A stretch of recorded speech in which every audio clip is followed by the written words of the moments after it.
যেখানে নদী আর গ্রামের সৌন্দর্য মিশে গেছে একসাথে। ইতিহাস, সংস্কৃতি আর শান্ত প্রকৃতির গল্প নিয়ে 64 জেলার ভ্রমণ গল্পে আপনাদের সবাইকে জানাচ্ছি স্বাগতম। বহু সময় আগ থেকেই স্বপ্ন ছিল আপনাদেরকে নিয়ে ঘুরে বেড়াবো বাংলার পথে প্রান্তরে, আর সেই সময় ঘনিয়ে এসেছে। আজকে হাজির হলাম আমাদের 64 জেলা ভ্রমণ গল্প সিরিজের প্রথম গল্প নিয়ে। আজকে আমরা ঘুরে বেড়াবো বাংলাদেশের দক্ষিণ পূর্বাঞ্চলে অবস্থিত চট্টগ্রাম বিভাগের অন্তর্গত মেঘনা নদীর উপকূলে অবস্থিত ছোট্ট একটি জনপদ, যার নাম লক্ষ্মীপুর। আজকের এই ভিডিওতে আমরা তুলে ধরার চেষ্টা করব লক্ষ্মীপুরের ইতিহাস, ঐতিহ্য এবং সংস্কৃতি। তাই দেরি না করে চলুন শুরু করি আজকের ভিডিও।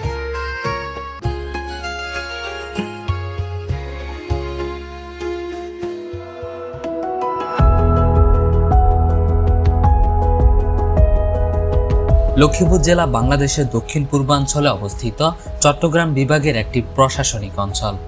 এটি মেঘনা নদীর অববাহিকায় অবস্থিত। এ জেলা সয়াবিন, নারিকেল এবং সুপারির জন্য বিখ্যাত। লক্ষ্মীপুর নামে সর্বপ্রথম থানা প্রতিষ্ঠিত হয় 1860 সালে। এরপর 1976 সালে 1 সেপ্টেম্বর তৎকালীন 5 নং বাঞ্ছানগর ইউনিয়ন লক্ষ্মীপুর পৌরসভায় রূপান্তরিত হয়। পরে এই পৌরসভাটি বিস্তৃতি ঘটে।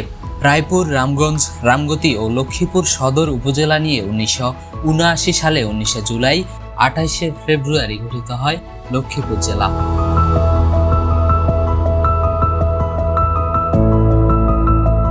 চলুন এবার আমরা ঘুরে দেখি লক্ষ্মীপুরের কিছু সৌন্দর্য। আমরা প্রথমেই চলে যাই লক্ষ্মীপুর রায়পুর উপজেলায় থাকা জিনের মসজিদে।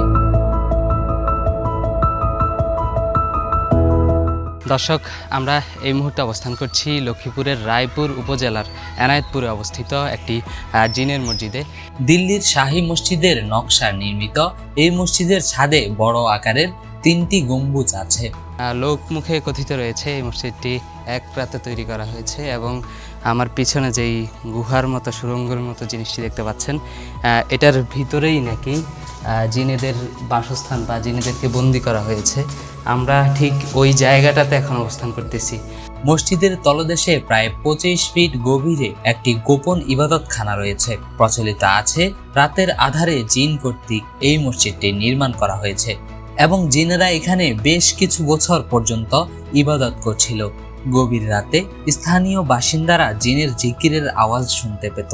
প্রচলিত কাহিনীর জন্য প্রায় 130 বছর পুরনো মসজিদের জামে আব্দুল্লাহ বর্তমানে জিনের মসজিদ নামেই বেশি পরিচিত।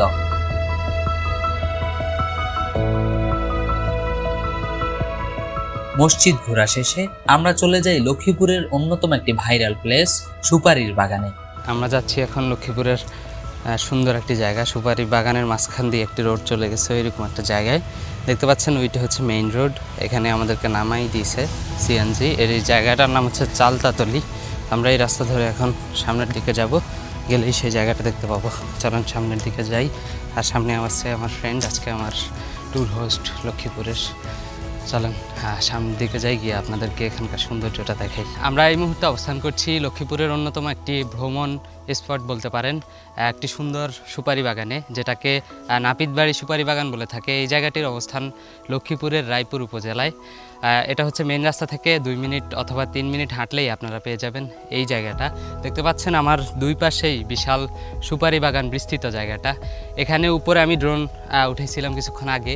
উপর থেকে সত্যি অসাধারণ লাগতেছিল জায়গাটা, একদম অ্যামাজন জঙ্গলের মতো। তো আমরা এই জায়গাটা ঘুরে চলে যাব আমাদের নেক্সট ডেস্টিনেশনে। আমাদের এই 64 জেলা ভ্রমণ গল্পে আমরা আপনাদেরকে দেখানোর চেষ্টা করব বাংলাদেশের এইরকম সুন্দর হিডেন সুন্দর জায়গাগুলো, যেগুলো আগে কখনো কেউ দেখায়নি।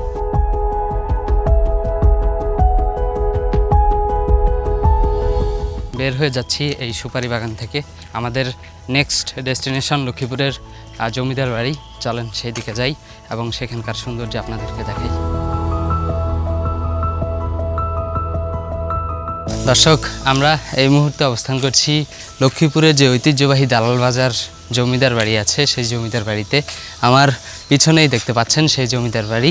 চলুন আমরা ভিতরে যাই, ভিতরে গিয়ে ভিতরের সৌন্দর্যগুলো আপনাদেরকে দেখাই। এই জমিদার বাড়িটি বর্তমানে এইভাবে সংস্কার করা হয়েছে। এটা আগে ছিল একদম ভেঙে পড়ে যাচ্ছে, ওই অবস্থা থেকে এরকম সংস্কার করে এটাকে এখন নতুন একটা রূপ দেওয়া হয়েছে। তো চলেন আমরা ভিতরে আপনাদেরকে দেখাই। ভিতরে একদম শুনশান একটা অবস্থা এখানে বিরাজ করছে। দেখতে পাচ্ছেন চারপাশে এটার ধ্বংসস্তূপ বা যে শেষ অবস্থায় এটা আছে এখন। এটার এই পাশে যদি আপনাদেরকে দেখাই, এই পাশে কিন্তু খুব সুন্দর একটা সুন্দর জায়গা আছে একদম, সেটাকে সুন্দরভাবে রং টং করা হয়েছে। আগে আরও খুব খারাপ অবস্থা ছিল, শ্যাওলা পড়া ছিল, সেগুলোকে সংস্কার করা হয়েছে। তো আমরা একটু উপরে যাব, উপরে গিয়ে আপনাদেরকে উপরের সৌন্দর্যটা একটু দেখাই।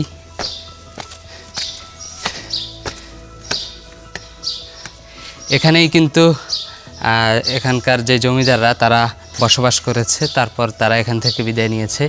এখন পর্যন্ত তাদের সেই ইতিহাস দাঁড়িয়ে আছে এই জমিদার বাড়ির মাধ্যমে। তো চলেন আপনাদেরকে কিছু ড্রোন শট দেখাই এখানকার।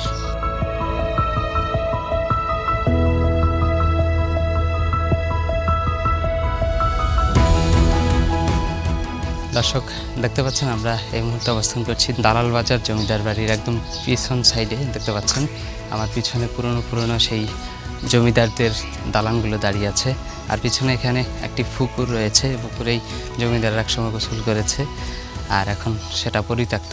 চলেন এটার পিছন দিকে যাই। এটা কিন্তু খুবই নীরব এবং শুনশান। আমরা এখানে এসেছি, এখন পর্যন্ত একটা মানুষকেও দেখিনি, মানে ভয়ঙ্কর একটা অবস্থা এখানে। চলেন আমরা পেছনের দিকে যাই। দেখতে পাচ্ছেন একটা দরজার মতো রয়েছে এখানে, আমরা এটা দিয়ে ভিতরে ঢুকে যাচ্ছি। আর এই পাশে আরও ভবন রয়েছে, আপনাদেরকে যদি ভিতরে গিয়ে দেখাই। চলুন আমরা একটু ভিতরের দিকে যাই। দেখতে পাচ্ছেন এখানে কিন্তু অনেক পুরনো ভবন রয়েছে, একদম শ্যাওলা পড়ে আছে। নিচে কিন্তু এটার গুহা সংযুক্ত করা আছে। এগুলো কেন ইউজ করা হয়েছে আমি ঠিক জানি না। চলুন আমরা একটু এইদিকে যাই। দেখতে পাচ্ছেন এইদিকে আরেকটি ভবন রয়েছে, যেটা সম্ভবত দোতলা ছিল, কিন্তু বর্তমানে ওইটার উপরের যে ছাদ সেটা নাই, সেটা পড়ে গেছে সম্ভবত। আর এদিকে একটা আছে, এগুলোর তো একটারও ছাদ নাই, একদম ভয়ঙ্কর অবস্থা এগুলার। তো চলেন আমরা এটার ভিতরে একটু ঢুকি, আপনাদেরকে দেখাই। যদিও এটার ভিতরে ঢোকা ঠিক না, কারণ এগুলো অনেক পুরনো, কখন কোন দিক থেকে ভেঙে পড়ে সেটা সত্যি আশঙ্কাজনক। আপনারা ঢোকার সময় অবশ্যই সাবধানতা অবলম্বন করবেন। দেখতে পাচ্ছেন আমরা একদম এটার ভিতরে আছি। ভিতরে কিন্তু একদম পরিত্যক্ত অবস্থায় আছে। তো এখানে লেখাও আছে যে প্রবেশ নিষেধ। তো আমরা এখান থেকে বের হয়ে যাচ্ছি, কারণ ভেঙে পড়লে বাচ্চাটাও মুশকিল হয়ে যাবে আর কি।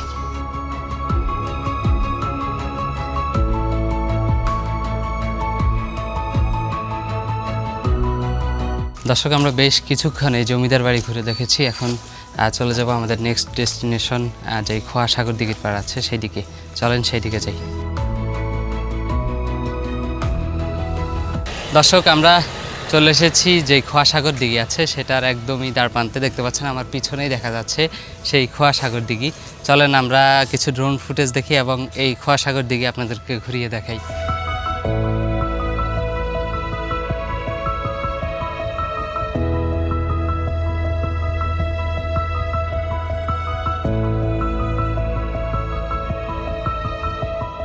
দর্শক দেখতে পাচ্ছেন আমরা বেশ কিছুক্ষণ এই খোয়া সাগর দিঘির পার ঘুরেছি।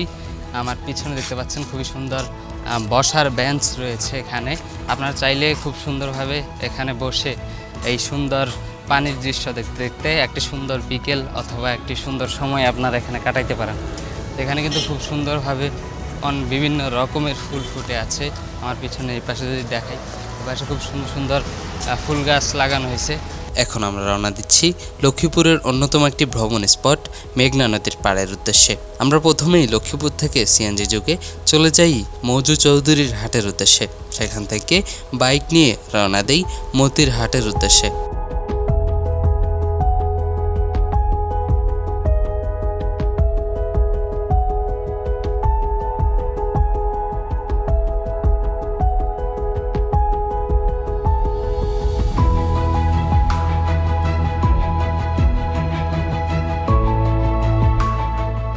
অপরূপ নৈসর্গিক সৌন্দর্যের জন্য লক্ষ্মীপুরের মতিরহাট সৈকত ইতিমধ্যে পর্যটকদের মনোযোগ আকর্ষণ করেছে। কমলনগরের মেঘনা নদীর তীরে মতিরহাট সৈকতের অবস্থান।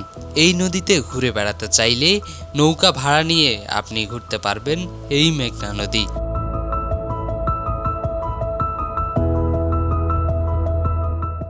দর্শক, আজকের এই ভিডিওটি এখানেই শেষ করছি। দেখা হবে অন্য কোনো জেলা নিয়ে অন্য কোনো দিন। ততক্ষণ পর্যন্ত ভালো থাকুন, সুস্থ থাকুন। আর হ্যাঁ, আমাদের 64 জেলা ভ্রমণ গল্পের এটাই ছিল প্রথম পর্ব।